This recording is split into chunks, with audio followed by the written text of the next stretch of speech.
Alright, so in a few of my recent videos, I've talked about how not only is it a make or miss league for the players, but it's a make or miss league for the fans, especially when it comes to filling out your playoff bracket. And I've talked about the examples of how in 2019 and 20 I did incredible with my NBA bracket, and this year it was a complete bust. The teams that I had in the finals, the Lakers and the Heat, both got eliminated in the first round. So obviously my bracket was a big bust this year, but I'm going to come back and give myself a second chance because I have some other predictions now that teams like the Bucks and the Suns have moved on, and I want to just update my bracket here and kind of just restart, go from the second round and see what I can do from here. So that's what I'm going to be doing in today's video. I'm going to be going from, since the first round is wrapping up now, I'm going to kind of be refilling out my bracket to give you guys my predictions since now the Lakers and the Heat have been eliminated. So let's get into it. Now before we get started, if you're new to the channel, make sure you subscribe so you don't miss out on any new videos. I'm trying to hit 1,000 subscribers on the channel. It's been doing pretty well lately, but it would be great if you could subscribe so we could continue that road to 1,000, and also follow me on Instagram at DeandreDelari.yt. I'm posting lots of extra content on my story on that account. With that being said, let's get into it. Starting off in the Eastern Conference with the Bucks and the Nets matchup. Now I made an entire video talking about a hot take and why I think the Bucks will beat the Nets in this series, and game 1 actually already happened last night, and unfortunately for me, the Nets were able to win 115 to 107. But if you haven't already watched that video, make sure to check it out. I still am standing by my prediction, and that prediction is the Bucks will win this in 6. I'm not going to go into any details right now because I literally made an entire video on it, so if you want my analysis on that series and why I think the Bucks are going to pull off the upset, be sure to check that out right now. It should be linked at the top right hand side of your screen, so make sure you go check out that video as well. But in terms of game 1 last night, Kyrie and KD were just going off, and I honestly was not impressed at all with the Bucks' effort on defense. I think they need to try a lot harder. Giannis went off last night on the offensive side of the floor, but I still think he does need to be a little bit more aggressive, not settle for jumpers and just attack, because no one on this Nets team can guard him. And also the Bucks had a horrible shooting night from 3, and that's not going to happen again because they have some great shooters on this team. So ultimately, make sure you check out that video to see my analysis, but I do still have the Bucks winning this series. The other Eastern Conference matchup is the Philadelphia 76ers against the Atlanta Hawks. This is going to be a really interesting series to watch. Obviously, I was wrong about the New York Knicks beating the Atlanta Hawks, and if you guys haven't watched my original playoff predictions video, you can go check that out as well. I certainly haven't done well on those, as I mentioned, but you can go watch that video as well if you want to see my original predictions. But in terms of this series right here, the Sixers versus the Hawks, this is all going to depend on Joel Embiid's health, how he's going to be able to come back, and if he's going to be able to come back healthy. Obviously, his injury doesn't look good, but the Sixers are going to get him back because they think that this is their year to win it all, and he is ultimately going to come back. I just don't hope he re-aggravates that injury.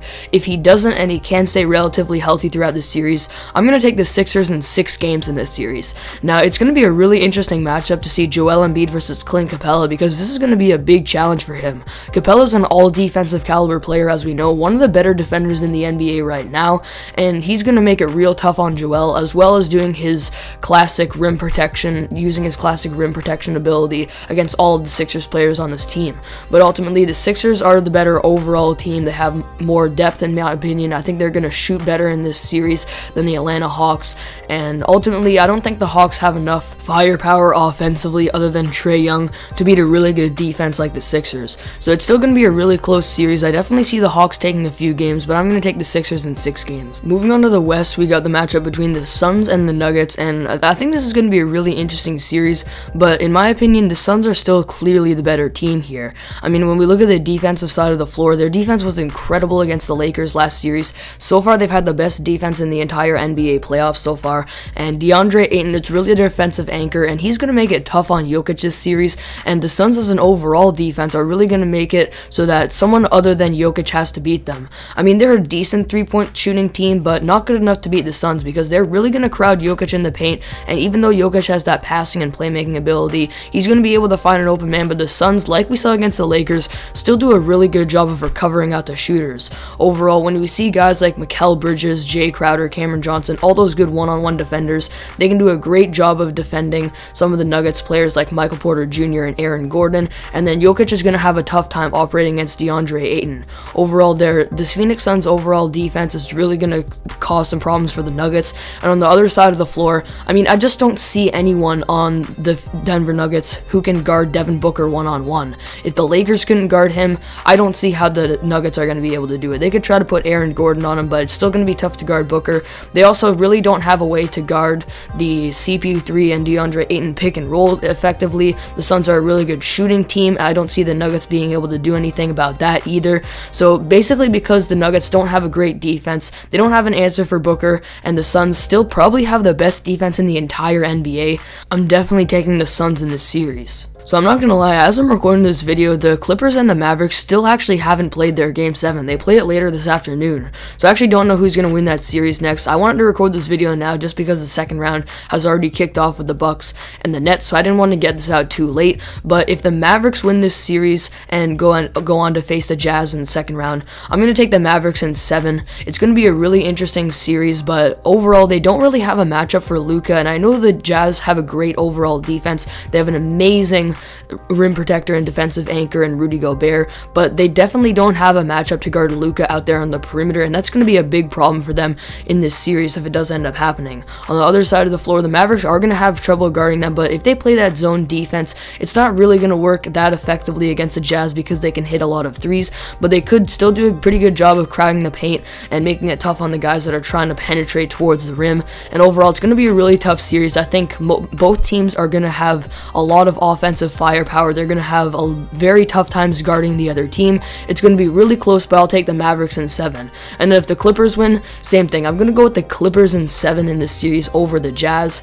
And I talked about this as my original playoff predictions video, so you can go check that out as well if you want to see my analysis on this series. But ultimately, again, they don't really have a big answer for a guy like Kawhi Leonard, and Paul George is playing amazing in this playoffs. Again, it would be a really close series, but I would take the Clippers in 7. So in the Eastern Conference Finals, my prediction would set up an Eastern Conference Final between the Sixers and the Bucks. And this is going to be a really close series. Both teams have their star player who's very good at scoring inside, with the Sixers having Joel Embiid, the Bucks obviously having Giannis. Both teams are much better surrounded with shooters this year, as both of these teams last year had a problem of not being surrounded by good enough shooters, but this time they are. And ultimately, this is going to be a really close series. Again, both teams have really good defenses as well, and are going to come in with a plan to shut down the other team's best player. It's going to be really interesting to see how the Bucks guard Embiid. I wonder if when he's in the post, if he's going to often be going against Giannis or maybe Brook Lopez, but that would be definitely very interesting to see. And also how they use the pick and roll to maybe sometimes try to expose Brook Lopez, even though Ben Simmons can't shoot. So that would be really interesting to see how when they guard the pick and roll in that series, if the Sixers are able to succeed there. I don't think they will be personally because of Ben Simmons' inability to shoot, but also when you look at a guy like Seth Curry that could be running that pick and roll, that would be interesting to see if they could succeed there. And overall, like I mentioned, the Sixers have much better shooting this year, so it's going to be tough for the Bucks to be able to guard that.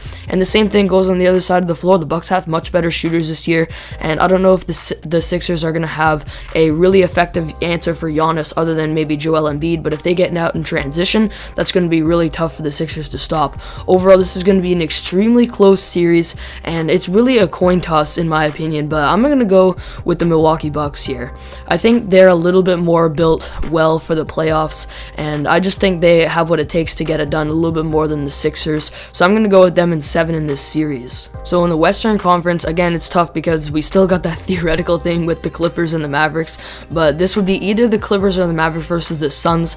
If it's against the Mavericks, I'm going with the Suns in 6, and if against the Clippers, I'm going to go with the Suns in 7. So if they face the Mavericks here, this is going to be one of the rare times where a team actually has a legit chance of guarding Luka. We know that the Suns have Chris Paul, who's still a really good perimeter defender. We know that they have a guy like Jay Crowder, who can do a great job of guarding Luka. He's very versatile, and he can do things like get over screens. Same thing with Mikal Bridges. I could see him guarding Luka a ton in this series very effectively. And then Deandre Ayton is so much different than a guy like Ivica Zubac because he's pretty versatile as well. He can do a better job at guarding on the perimeter. He's not going to be a liability at all in the series against Luka, and he's going to do a good job of defending the pick and roll. So they have a good personnel to be able to potentially guard Luka here. So they're prepared on that end of the floor, and then overall, the Suns are just such a great overall offense, and the Mavericks don't really have that defense yet, and that's kind of a mismatch there as well. Again, there's no one who can really guard Chris Paul or Devin Booker one-on-one in this series. Chris Paul is still going to be able to operate in the mid-range area